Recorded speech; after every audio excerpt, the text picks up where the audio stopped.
समझ रहे हैं? देखिए, बिल्कुल सर। पार्लियामेंट की स्थिति ये है इस समय कि 42% हमारे एमपी वो आपराधिक रिकॉर्ड के हैं। 29% हमारे एमपी उनके विरुद्ध जघन्य अपराध हैं, उनके विरुद्ध हत्या, लूट, डकैती, किडनैपिंग, रेप, ऐसे घटिया अपराध जो है उनके खिलाफ पंजीबद्ध हैं। क्या ये दुर्भाग्य का विषय नहीं है कि वो हमारे राजनेता हैं? बिल्कुल सर है। ये दुर्भाग्य की बात है।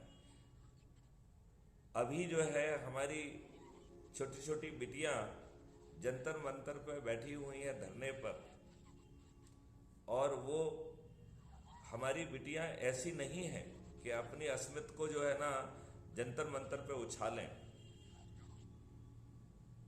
उन्होंने जो है देश का सम्मान आगे बढ़ाया है। उन्होंने ओलंपिक में, कॉमनवेल्थ वगैरह में गोल्ड मेडल पाए हैं। इतना सब उन्होंने किया है। इसके बावजूद भी, पहले तो मैं ये कहता हूं, ब्रजभूषण जैसा घटिया आदमी जिसके ऊपर ढेर सारे अपराध हैं, उसे खिलाड़ियों से संबंधित विभाग क्यों सौंपना चाहिए था? और यदि उसके विरुद्ध शिकायत आई थी तो उसको तत्काल क्यों नहीं हटाया जाना चाहिए?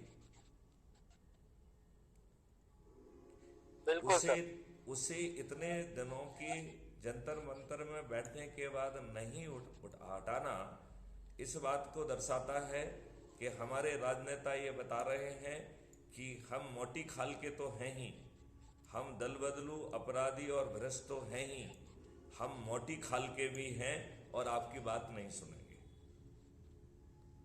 आपको याद है किसान आंदोलन के समय स्टेट होम जो केंद्रीय स्टेट होम मिनिस्टर हैं, उनके लड़के ने किसानों के ऊपर, सोए हुए किसानों के ऊपर गाड़ी चढ़ा के 5 6 7 किसानों की हत्या कर दी थी, याद है आपको? बिल्कुल सर। जी सर, जी सर।